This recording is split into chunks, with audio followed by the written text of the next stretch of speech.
So here we are, Quantum XT Flux on 2S. As you can tell, it's a little bouncy because the dampness is just too hard. It's bouncing all over the shop. I'm going to have to do a suspension tune on this. See if I can find something that's going to work a bit better. I mean, I guess for jumping, if you're going to be sending this thing, it probably works in your favor, but you can see it's just bobbing around everywhere.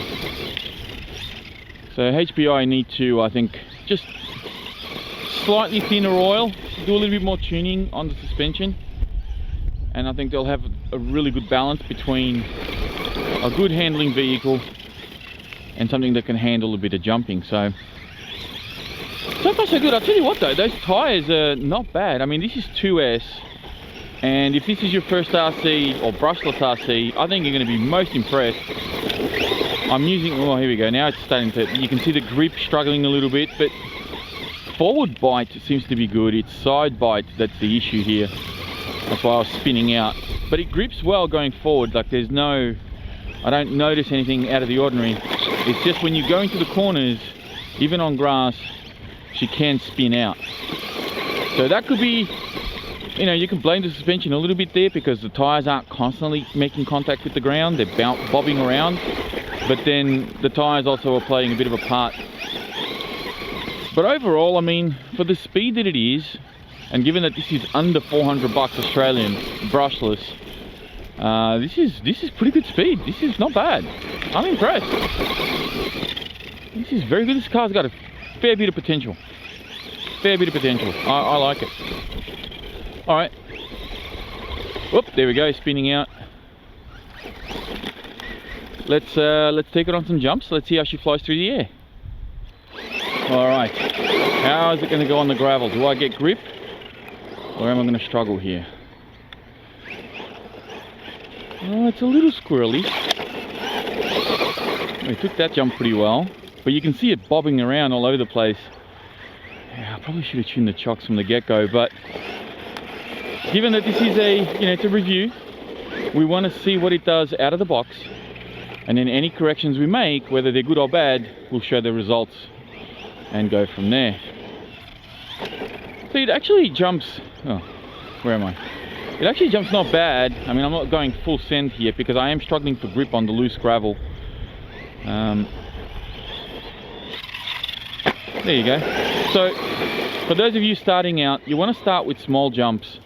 Don't go full throttle over a jump. And kind of make sure that you have a neutral throttle when you're in the air. You don't want to land with the throttle on. That's a bad idea.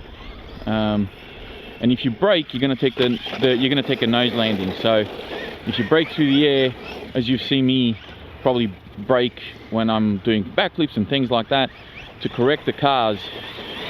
With something like this, if you're starting out, you just want to keep a neutral throttle. Just let the car sail and just be relaxed about it. So kind of like that, except land better than I did. This is our first body scratch, I think. I'm sure there'll be many more of those to come. Okay, let's keep that going. I am struggling for grip, I will admit, on this gravel. The tyres seem to be okay on that short grass, but over here I am struggling to line the car up properly. There we go. Beautiful. Beautiful. All right. So it sails through the air pretty well. If you get it lined up, it does very, very nicely. I'm keeping a neutral throttle, except that one there, I actually gave it a little bit of throttle before I touched down, just so to not... So you can hear me, you might hear me bleep the throttle a little bit through the air.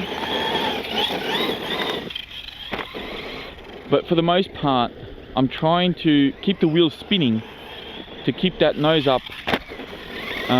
Keeping the nose up is better than taking off a jump with the nose down, so with a bit of a donkey kick. So if the car comes off a jump and the rear end's going up, it's a lot harder to bring the front nose up, to bring the nose up than it is to bring it down with the brake, if you get what I mean. So if you are going to take a jump, you know, keep the throttle on a little bit and then just brake to level the car out before touchdown. and you'll be okay. So, and then I let go. So let me try that again. I'll see if I can demonstrate here for young players. So jump, throttle on, and then, oh, okay. And the teacher can't get it right. How are you supposed to do it? All right, let me try it again. I'm probably going too easy on it, and I'm messing myself up, my timing up. So let's try again. So take off, throttle, and then cut. So there you go. That was probably an exaggerated example, but that kind of gives you an idea of how much easier it is to bring the nose down by hitting the brake than it is to bring the nose up by punching the throttle, if that makes sense. There you go. So you see the nose come up. I mean, the car was almost vertical. You anchor the brakes and the nose comes down. One more time. Neutral throttle that time. A lot of this, what I'm doing is reactive, right? You're gonna mess up. You're gonna break parts. You're gonna nose dart. You're gonna land wrong. You got to accept that, because I did the same, and everybody else that learned how to jump did the same. And then eventually it just starts to happen. The same way you walk, the same way you breathe, the same way you pick up cutlery and eat your meal. You know, you don't really think about having the spoon in your hand and lifting your elbow and putting the spoon in your mouth. Like, it just comes naturally, right? Changing gears on a manual car. Once you learn it, it just comes naturally. This sort of thing will eventually be the same thing. You won't really need to think about it too much. You just react and you'll know what to do. But it takes practice. It takes a little bit of effort for you to learn that muscle memory, and react to what the car is doing in an instant, a blink of an eye, without thinking about it. So that's why it's always best to start small and practice that, master that in the small jumps, and then start going a little bit bigger, start jumping a little bit higher, because you will have that muscle memory to do it. And I hope that helps somebody out there, because I know that some people like to send their cars, and you know, no matter how big or how small, how fast or how slow, we all want to have a little fun and jump these things. But it's important to practice it, I should say. All right, let's go on a bigger jump. I don't know how I'm going to go for grip here. I may need to come back with some better tires. I've got a couple of ideas for tires, so we'll talk about that in the next segment. So just so everyone knows, this is the type of gravel that we're talking about here. So the BMX track has got like a sandy base, and then when it's dry, you have these little pebbles, these little gravels, you know, on top of that sandy base, which is very hard. And when you don't have tires that can penetrate that and can grip through here, you end up slipping and sliding everywhere.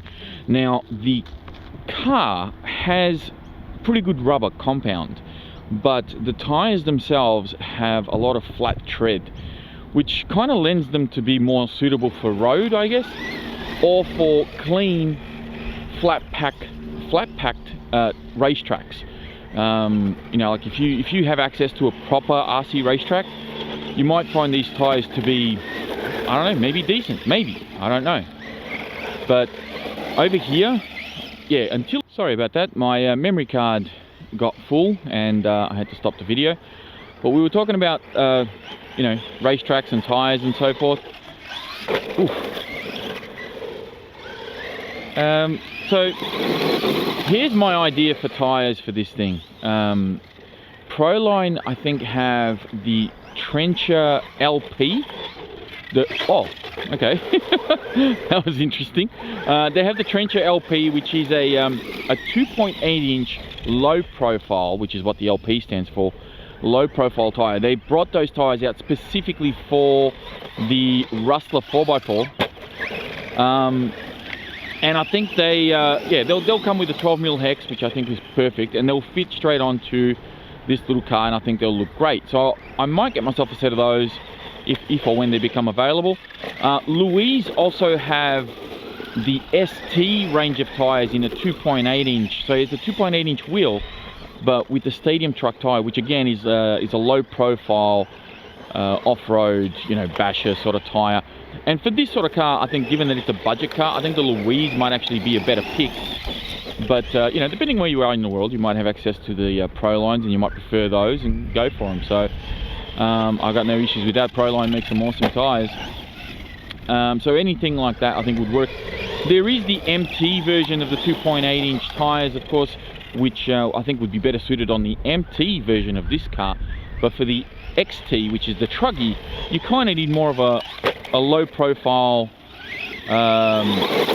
sort of tyre, because the monster truck tyres on this will bulky it up a bit too much. It'll look a bit odd, I think, personally. But you know, if it grips and you're happy with how that looks, then go for those, I suppose. It gets a bit of a bump over there. There's a little ditch just before we hit the jump, and it gets out of shape. So sorry, I'm trying to line this up. This is going to be a hell of a lot of fun on 3S. I'm not going to be able to get any traction. So there we go. Can jump, kind of sort of decent, but it's just not a lot of grip on this gravel. See, look, it's got good speed. There's really nothing wrong with the speed of the car on 2S. I think it does well enough. And, you know, if you're a beginner, you're not going to knock this back on 2S. Especially if you want to learn how to jump and do all that sort of thing. For the price this is... Oh, and let's not forget, hold on one second, I almost forgot this. The throttle has an EPA setting here on the radio, so we can actually turn the top speed down. So if you do find this is a little bit too quick, alright, I've just turned it down all the way to max. And there you go, look at that, that's full speed. So you could give this to a 3-year-old, a 4-year-old with a 2S LiPo, and it'll still putt around. That's probably too slow. Let's turn it up a couple of notches. There we go, that's a little bit better. Gets around the grass a little bit better. So there you go, that's full peg, full speed. And you can set that speed to whatever you like, whatever you're comfortable with. And you know, give this to a young child to putt around with and have some fun. And he's not going to hurt the car. You know, that's the idea. Okay, so while I'm driving, oh, maybe not. Hang on, let me open the lid. While I'm driving, I'm gonna. Here we go. Turn it up. Hey, there we go, full speed again. Woo. Oh, I was almost tempted to keep the throttle on and try to do a backflip, but I'm on 2S. No, it's probably not going to happen. It would have banded very badly. All right, let's go. See if we can. Oh, oh no. Oh, oof. Okay, made it. This thing does all right. I mean, you can see that for jumping, it's not too bad. But I think, oh really? I think for the fact, you know, the fact that this has a slightly over dampened suspension, and we've got tires that really aren't doing a great job on this gravel, unfortunately, it's a little bit hard to line this up and really do some big sends. All right, I'm going to go from here. I'm actually not going to climb the hill. We'll keep it rolling. We'll go from here. Actually, let's go on the other side. The sun's right in my face, and we'll try something different. Sorry, it's a slightly different feel of video, but I want to... Did the body go over the bumper? It did, didn't it? Hang on, let me fix that up. So the body has managed to get over the bumper. There we go, that's a bit better. Take that pressure off there. So let's see how we go. We can try and get a shot of the car. Oh. If I can at least hit the jump once and get a good good shot of it here. Oh, there we go. That wasn't bad, and it's landed upside down again. So I'm just about ready to go to 3S on this thing.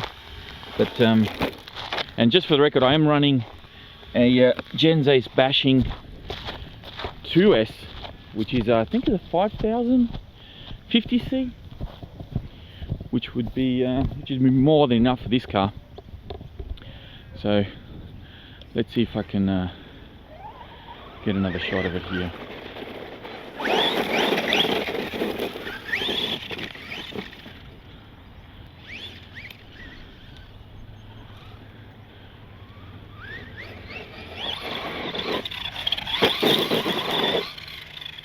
Oh, that landed good on the other side. Bit of a blind landing, but he did well. Here we go.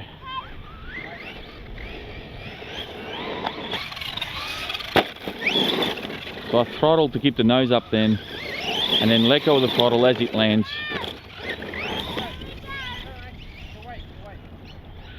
So we'll do one more jump, we'll finish up because they want to use the track.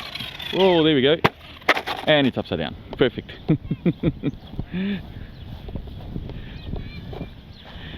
Alright. Here we go. Let's go and change batteries and go on a 3S and see what this thing can do with a bit more power. So while we got the battery, may as well drive back to the car so I don't have to carry it. And yeah, this thing's doing alright so far. I'm impressed. I'm happy. I haven't broken it. Tyres could definitely be better, at least on this terrain, but that's probably going to happen with a lot of cars I know. Suspension, I think, is the biggest issue that HBI or Maverick can definitely improve upon.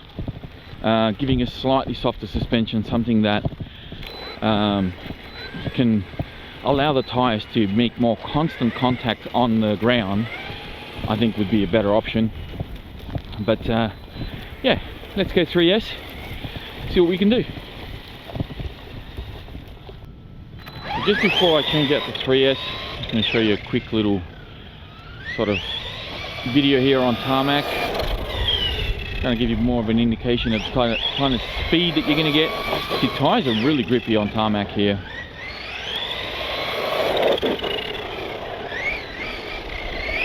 See, for Tarmac, this thing actually handles pretty well. Suspension's a little, you know, stiffer.